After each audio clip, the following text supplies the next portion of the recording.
स्वर सुधा मंच पर प्रस्तुत है रविंद्रनाथ टैगोर की कहानी काबुली वाला। मेरी 5 वर्ष की छोटी लड़की मिन्नी से पल भर भी बात किए बिना नहीं रहा जाता।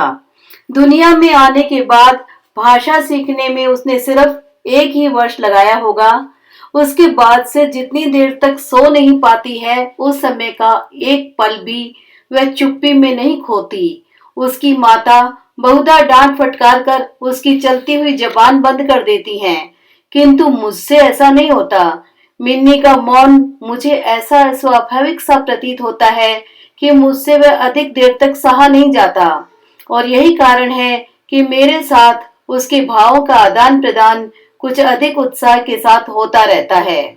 सवेरे मैंने अपने उपन्यास के 17वें अध्याय में हाथ लगाया ही था कि इतने में मिन्नी ने आकर कहना आरंभ कर दिया, बाबूजी, रामदयाल दरबान कल काक को कौवा कहता था। वह कुछ जानता ही नहीं है ना बाबूजी? विश्व की भाषाओं की विभिन्नता के विषय में मेरे कुछ बताने से पहले ही उसने दूसरा प्रसंग छेड़ दिया। बाबूजी, भोला कहता था आकाश मुंह से पानी फेंकता है, इसी से वर्षा होती है। अच्छा बाबूजी, भोला झूठ मूठ कहता है न, खाली बकबक किया करता है, दिन रात बकता रहता है। इस विषय में मेरी राय की तनिक भी राह न देखकर चट से धीमे स्वर में एक जटिल प्रश्न कर बैठी, बाबूजी, माँ तुम्हारी कौन लगती है? मन ही मन में मैंने कहा साली, और फिर बोला, मिन्नी तू जा, भोला के साथ खेल, मुझे अभी काम है। अच्छा। तब उसने मेरी मेज के पार्श्व में पैरों के पास बैठकर अपने दोनों घुटने और हाथों को हिला हिलाकर बड़ी शीघ्रता से मुंह चलाकर अटकन बटकन दही चटाके कहना आरंभ कर दिया, जबकि मेरे उपन्यास के अध्याय में प्रताप सिंह उस समय कंचनमाला को लेकर रात्रि के प्रगाढ़ अंधकार में बंदी गृह के ऊंचे झरोखे से नीचे कलकल करती हुई सरिता में कूद रहे थे। मेरा घर सड़क के किनारे पर था। सहसा मिन्नी अपने अटकन बटकन को छोड़कर कमरे की खिड़की के पास दौड़ गई और जोर जोर से चिल्लाने लगी, काबुल वाला, ओ काबुल वाला। मैले कुचैले ढीले कपड़े पहने, सिर पर कुल्ला रखे, उस पर साफा बांधे, कंधे पर सूखे फलों की मैली झोली लटकाए, हाथ में चमन के अंगूरों की कुछ पिटारियां लिए, एक लंबा तगड़ा सा काबुली मंद चाल से सड़क पर जा रहा था। उसे देखकर मेरी छोटी बेटी के हृदय में कैसे भाव उदय हुए यह बताना असंभव है। उसने जोरों से पुकारना शुरू किया। मैंने सोचा अभी झोली कंधे पर डाले सर पर एक मुसीबत आ खड़ी होगी और मेरा 17वां अध्याय आज अधूरा रह जाएगा। किंतु मिन्नी के चिल्लाने पर ज्यों ही काबुली ने हंसते हुए उसकी ओर मुंह फेरा और घर की ओर बढ़ने लगा, त्यों ही मिन्नी भय खाकर भीतर भाग गई। फिर उसका पता ही नहीं लगा कि कहाँ छिप गई। उसके छोटे से मन में वह अंधविश्वास बैठ गया था कि उस मैली कुचैली झोली के अंदर ढूंढने पर उस जैसी और भी जीती जागती बच्चियां निकल सकती हैं। इधर काबुली ने आकर मुस्कुराते हुए मुझे हाथ उठाकर अभिवादन किया और खड़ा हो गया। मैंने सोचा वास्तव में प्रताप सिंह और कंचनवाला की दशा अत्यंत संकटापन है, फिर भी घर में बुलाकर इससे कुछ न खरीदना अच्छा न होगा। कुछ सौदा खरीदा गया। उसके बाद मैं उससे इधर उधर की बातें करने लगा। खुद रहमत रूस अंग्रेज सीमांत रक्षा के बारे में गपशप होने लगी। अंत में उठकर जाते हुए उसने अपनी मिली जुली भाषा में पूछा, बाबूजी, आपकी बच्ची कहाँ गई? मैंने मिन्नी के मन से व्यर्थ का भय दूर करने के अभिप्राय से उसे भीतर से बुलवा लिया। वह मुझसे बिल्कुल लगकर काबुली के मुख और झोली की ओर संदेहात्मक दृष्टि डालते हुई खड़ी रही। काबुली ने झोली में से किशमिश और खुबानी निकालकर देना चाहा, पर उसने नहीं लिया और दुगने संदेह के साथ मेरे घुटनों से लिपट गई। उसका पहला परिचय इस प्रकार हुआ। इस घटना के कुछ दिन बाद एक दिन सवेरे मैं किसी आवश्यक कार्यवश बाहर जा रहा था। देखूं तो मेरी बिटिया दरवाजे के पास बेंच पर बैठी हुई काबुली से हंस हंस कर बातें कर रही है और काबुली उसके पैरों के समीप बैठा बैठा मुस्कुराता हुआ उन्हें ध्यान से सुन रहा है और बीच बीच में अपनी राय मिली जुली भाषा में व्यक्त करता जाता है। मिन्नी को अपने 5 वर्ष के जीवन में बाबूजी के सिवा ऐसा धैर्य वाला श्रोता शायद ही कभी मिला हो। देखा तो उसका फ्राक का अग्रभाग बादाम किशमिश से भरा हुआ है। मैंने काबुली से कहा, इसे यह सब क्यों दे दिया, अब कभी मत देना, कहकर कुर्ते की जेब से एक अठन्नी निकालकर उसे दी। उसने बिना किसी हिचक के अठन्नी लेकर अपनी झोली में रख ली। कुछ देर बाद घर लौटकर देखता हूँ तो उस अठन्नी ने बड़ा भारी उपद्रव खड़ा कर दिया है। मिन्नी की माँ एक सफेद चमकीला गोलाकार पदार्थ हाथ में लिए डांट डपट कर मिन्नी से पूछ रही थी, तूने यह अठन्नी पाई कहाँ से, बता। मिन्नी ने कहा, काबुल वाले ने दी है। काबुल वाले से तूने अठन्नी ली कैसे, बता। मिन्नी ने रोने का उपक्रम करते हुए कहा, मैंने मांगी नहीं थी, उसने अपने आप ही दी है। मैंने जाकर मिन्नी की उस अकस्मात मुसीबत से रक्षा की और उसे बाहर ले आया। मालूम हुआ कि काबुली के साथ मिन्नी की यह दूसरी ही भेंट थी, सो बात नहीं। इस दौरान में वह रोज आता रहा है और पिस्ता बादाम की रिश्वत दे देकर मिन्नी के छोटे से हृदय पर बहुत अधिकार कर लिया है। देखा कि इस नई मित्रता में बंधी हुई बातें और हंसी ही प्रचलित है। जैसे मेरी बिटिया रहमत को देखते ही हंसती हुई पूछती, काबुल वाला, ओ काबुल वाला, तुम्हारी झोली के भीतर क्या है। काबुली, जिसका नाम रहमत था, एक अनावश्यक चंद्र बिंदु जोड़कर मुस्कुराता हुआ उत्तर देता, हाँ बिटिया, उसके परिहास का रहस्य क्या है यह तो नहीं कहा जा सकता, फिर भी इन नए मित्रों को इससे तनिक विशेष खेल सा प्रतीत होता है और जाड़े के प्रभात में एक सयाने और एक बच्ची की सरल हंसी सुनकर मुझे भी बड़ा अच्छा लगता। उन दिन दोनों मित्रों में और भी एक आध बात प्रचलित थी। रहमत मिन्नी से कहता, तुम ससुराल कभी नहीं जाना, अच्छा। हमारे देश की लड़कियां जन्म से ही ससुराल शब्द से परिचित रहती हैं, किंतु हम लोग तनिक कुछ नई रोशनी के होने के कारण तनिक सी बच्ची को ससुराल के विषय में विशेष ज्ञानी नहीं बना सके थे। अतः रहमत का अनुरोध वह स्पष्ट रूप से नहीं समझ पाती थी। इस पर भी किसी बात का उत्तर दिए बिना चुप रहना उसके स्वभाव के बिल्कुल ही विरुद्ध था।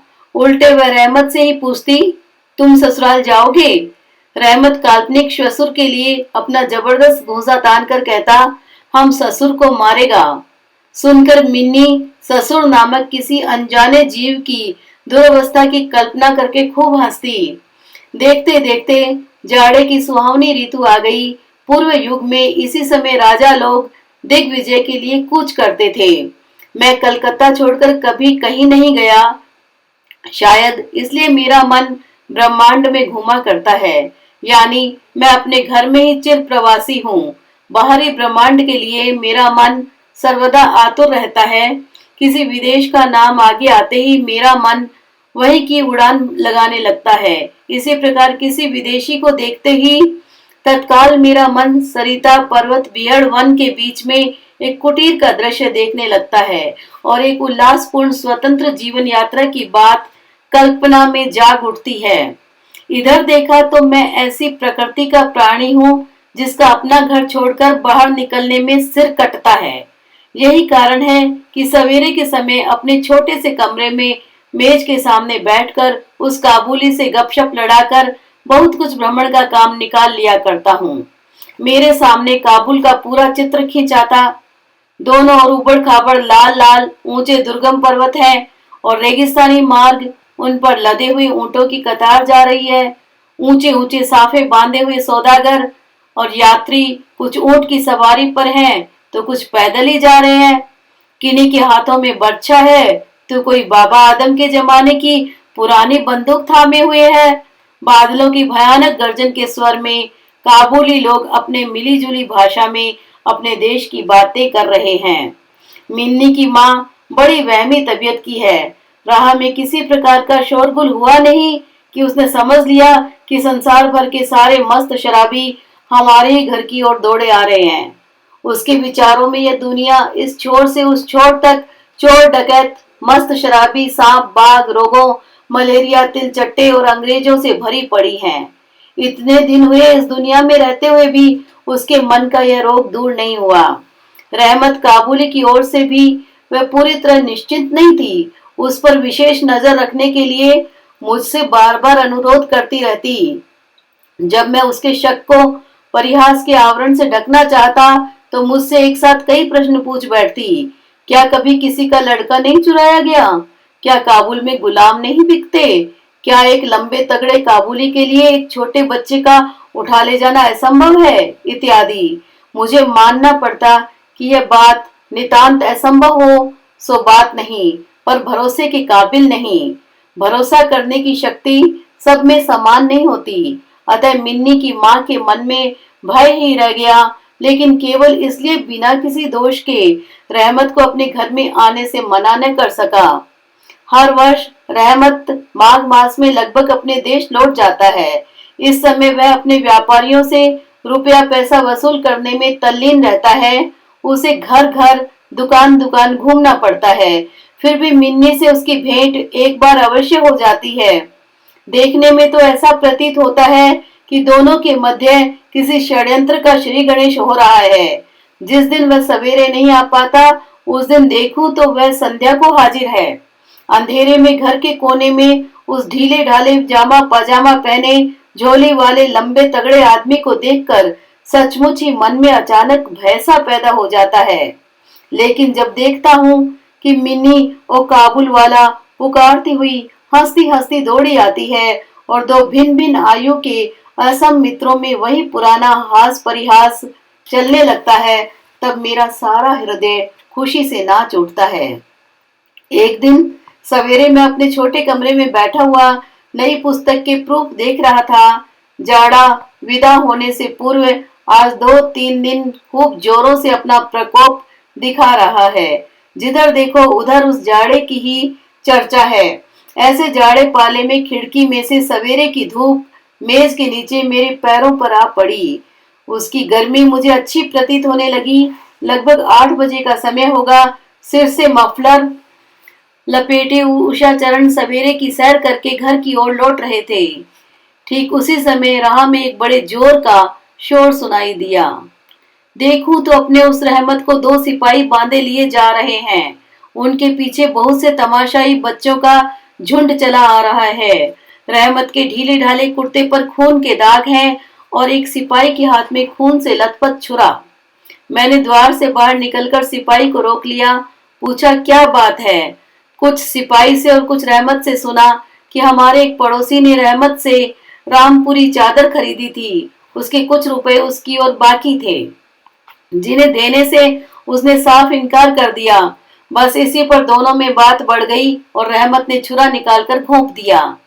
रहमत उस झूठे बेईमान आदमी के लिए भिन्न भिन्न प्रकार के अपशब्द सुना रहा था। इतने में काबुल वाला पुकारती हुई मिन्नी घर से निकल आई। रहमत का चेहरा क्षण भर में कौतुक हास्य से चमक उठा। उसके कंधे पर आज झोली नहीं थी, अतः झोली के बारे में दोनों मित्रों की अभ्यस्त आलोचना न चल सकी। मिन्नी ने आने के साथ ही उससे पूछा, तुम ससुराल जाओगे? रहमत ने प्रफुल्लित मन से कहा, हाँ वही तो जा रहा हूँ। रहमत ताड़ गया कि उसका यह जवाब मिन्नी के चेहरे पर हंसी न ला सकेगा और तब उसने हाथ दिखाकर कहा, ससुर को मारता, पर क्या करूं, हाथ बंधे हुए हैं। छुरा चलाने के जुर्म में रहमत को कई वर्ष का कारावास मिला। रहमत का ध्यान धीरे धीरे मन से बिल्कुल उतर गया। हम लोग अपने घर में बैठकर सदा के अभ्यस्त होने के कारण नित्य के काम धंधों में उलझे हुए दिन बिता रहे थे। तभी एक स्वाधीन पर्वतों पर घूमने वाला इंसान कारागार की प्राचीरों के अंदर कैसे वर्ष पर वर्ष काट रहा होगा, यह बात हमारे मन में कभी उठी ही नहीं। और चंचल मिन्नी का आचरण तो और भी लज्जाप्रद था। यह बात उसके पिता को भी माननी पड़ेगी। उसने सहज ही अपने पुराने मित्र को भूलकर पहले तो नबी सईद के साथ मित्रता जोड़ी, फिर क्रमशः जैसे जैसे उसकी वयोवृद्धि होने लगी वैसे वैसे सखा के बदले एक के बाद एक उसकी सखियां जुटने लगी। और तो क्या, अब वह अपने बाबूजी के लिखने के कमरे में भी दिखाई नहीं देती। मेरा तो एक तरह से उसके साथ नाता ही टूट गया है। कितने ही वर्ष बीत गए।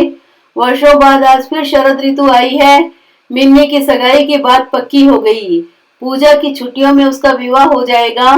कैलाश वासिनी के साथ साथ अब की बार हमारे घर की आनंदमयी मिन्नी भी माँ बाप के घर में अंधेरा करके ससुराल चली जाएगी। सवेरे दिवाकर बड़ी सजधज के साथ निकले।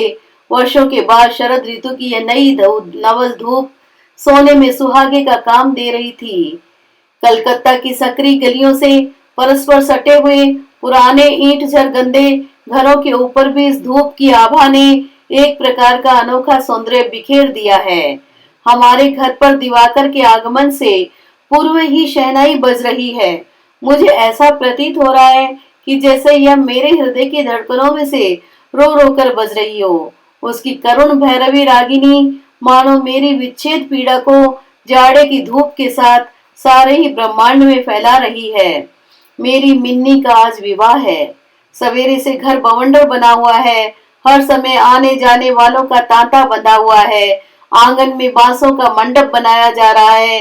हर एक कमरे और बरामदे में झाड़ फानुस लटकाए जा रहे हैं और उनकी टक टक की आवाज मेरे कमरे में आ रही है। चलो रे, जल्दी करो, इधर आओ की तो कोई गिनती ही नहीं है। मैं अपने लिखने पढ़ने के कमरे में बैठा हुआ हिसाब लिख रहा था। इतने में रहमत आया और अभिवादन करके खड़ा हो गया। पहले तो मैं उसे पहचान न सका। उसके पास न तो झोली थी और न पहले जैसे लंबे लंबे बाल और न चेहरे पर पहले जैसी दिव्य ज्योति ही थी। अंत में उसकी मुस्कान देखकर पहचान सका कि वह रहमत है। मैंने पूछा, क्यों रहमत, कब आए? उसने कहा, कल शाम को जेल से छूटा हूँ। सुनते ही उसके शब्द मेरे कानों में खट से बज उठे। किसी खूनी को मैंने कभी आंखों से नहीं देखा था। उसे देखकर मेरा सारा मन एकाएक सिकुड़ सा गया। मेरी यही इच्छा होने लगी कि आज के शुभ दिन में वह इंसान यहाँ से टल जाए तो अच्छा हो। मैंने उससे कहा, आज हमारे घर में कुछ आवश्यक काम है, सो आज मैं उसमें लगा हुआ हूँ। आज तुम जाओ, फिर आना। मेरी बात सुनकर वह उसी क्षण जाने को तैयार हो गया और द्वार के पास आकर कुछ इधर उधर देखकर बोला, क्या बच्ची को तनिक नहीं देख सकता? शायद उसे यही विश्वास था कि मिन्नी अब तक वैसी ही बच्ची बनी है। उसने सोचा हो कि मिन्नी अब भी पहले की तरह काबुल वाला पुकारती हुई दौड़ी चली आएगी। उन दोनों के पहले हास प्रयास में किसी प्रकार की रुकावट न होगी। यहाँ तक कि पहले की मित्रता की याद करके वह एक पेटी अंगूर और एक कागज के दोने में थोड़ी सी किशमिश और बादाम शायद अपने देश के किसी आदमी से मांग तांग कर लेता आया था। उसकी पहले की मैली कुचली झोली आज उसके पास न थी। मैंने कहा, आज घर में बहुत काम है, सो किसी से भेंट न हो सकेगी। मेरा उत्तर सुनकर वह कुछ उदास सा हो गया। उसी मुद्रा में उसने एक बार मेरे मुख की ओर स्थिर दृष्टि से देखा, फिर अभिवादन करके दरवाजे के बाहर निकल गया। मेरे हृदय में जाने कैसी एक वेदना सी उठी। मैं सोच ही रहा था कि उसे बुलाऊं, इतने में देखा तो वह स्वयं ही आ रहा है। वह पास आकर बोला, ये अंगूर और कुछ किशमिश बादाम बच्ची के लिए लाया था, उसको दे दीजिएगा। मैंने उसके हाथ से सामान लेकर पैसे देने चाहे, लेकिन उसने मेरे हाथ को थामते हुए कहा, आपकी बहुत मेहरबानी है बाबू साहब, हमेशा याद रहेगी, पैसा रहने दीजिए। तनिक रुक कर बोला, बाबू साहब, आपकी जैसी मेरी भी देश में एक बच्ची है। मैं उसकी याद कर कर आपकी बच्ची के लिए थोड़ी सी मेवा हाथ में ले आया करता हूँ। मैं यहाँ सौदा बेचने नहीं आता। कहते हुए उसने ढीले ढाले कुर्ते के अंदर हाथ डालकर छाती के पास से एक मैला कुचैला मुड़ा हुआ कागज का टुकड़ा निकाला और बड़े जतन से उसकी चारों तहें खोलकर दोनों हाथों से उसे फैलाकर मेरी मेज पर रख दिया। देखा कि कागज के उस टुकड़े पर एक नन्हे से हाथ के छोटे से पंजे की छाप है। फोटो नहीं, तेल चित्र नहीं, हाथ में थोड़ी सी कालिख लगाकर कागज के ऊपर उसी का निशान ले लिया गया है। अपनी बेटी के स्मृति पत्र को छाती से लगाकर रहमत हर वर्ष कलकत्ता की गली कूचों में सौदा बेचने के लिए आता है और तब वह कालिख चित्र मानो उसकी बच्ची के हाथ का कोमल स्पर्श उसके बिछड़े हुए विशाल वक्षस्थल में अमृत उंडेलता रहता है। देखकर मेरी आंखें भर आई और फिर मैं इस बात को बिल्कुल ही भूल गया कि वह एक मामूली काबुली मेवा वाला है। मैं एक उच्च वंश का रईस हूँ। तब मुझे ऐसा लगने लगा कि जो वह है वही मैं हूँ। वह भी एक बाप है और मैं भी। उसकी पर्वतवासिनी छोटी बच्ची की निशानी मेरी ही मिन्नी की याद दिलाती है। मैंने तत्काल ही मिन्नी को बाहर बुलवाया। हालांकि इस पर अंदर घर में आपत्ति की गई, पर मैंने उस पर कुछ भी ध्यान नहीं दिया। विवाह के वस्त्रों और अलंकारों में लिपटी हुई बेचारी मिन्नी मारे लज्जा के सिकड़ी हुई सी मेरे पास आकर खड़ी हो गई। उस अवस्था में देखकर रहमत काबुल पहले तो सकपका गया। उससे पहले जैसी बातचीत न करते बना। बाद में हंसते हुए बोला, लल्ली सास के घर जा रही है क्या? मिन्नी अब सास का अर्थ समझने लगी थी, अतः अब उससे पहले की तरह उत्तर देते न बना।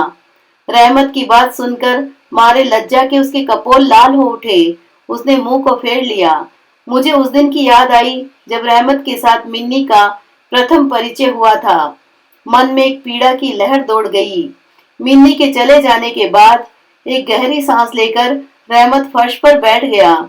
शायद उसकी समझ में यह बात एकाएक साफ हो गई कि उसकी बेटी भी इतनी दिनों में बड़ी हो गई होगी और उसके साथ भी उसे अब फिर से नई जान पहचान करनी पड़ेगी।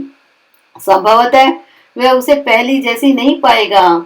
इन 8 वर्षों में उसका क्या हुआ होगा, कौन जाने। सवेरे के समय शरद की स्निग्ध सूर्य किरणों में शहनाई बजने लगी और रहमत कलकत्ता की एक गली के भीतर बैठा हुआ अफगानिस्तान के मेरू पर्वत का दृश्य देखने लगा। मैंने एक नोट निकालकर उसके हाथ में दिया और कहा, रहमत तुम देश चले जाओ अपनी लड़की के पास। तुम दोनों के मिलन सुख से मेरी मिन्नी सुख पाएगी। रहमत को रुपए देने के बाद विवाह के हिसाब में से मुझे उत्सव समारोह के 2-1 अंग छांट कर काट देने पड़े। जैसी मन में थी वैसी रोशनी नहीं करा सका। अंग्रेजी बाजा भी नहीं आया। घर में औरतें बड़ी बिगड़ने लगी। सब कुछ हुआ, फिर भी मेरा विचार है कि आज एक अपूर्व ज्योत्सना से हमारा शुभ समारोह उज्जवल हो उठा।